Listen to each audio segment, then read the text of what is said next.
Hi Besh, sharing with you another recipe na perfect pang date. Garlic buttered shrimp.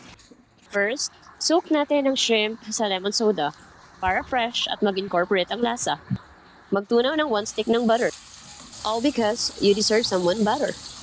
Sunod naman ang bawang. Maraming bawang. Kasi ito ang tunay na pampabango sa kusina at pangtaboy sa mga toxic na tao. Uy, ano daw? Next, add in the shrimp that we drained from the lemon soda. Now season with salt, pepper, oyster sauce, tomato paste, at syempre, we're adding back the remaining lemon soda to fully cook our shrimp para naman may konting asim kilig. I'm adding chili flakes but this is optional. Cover and let it cook for 5 to 7 minutes.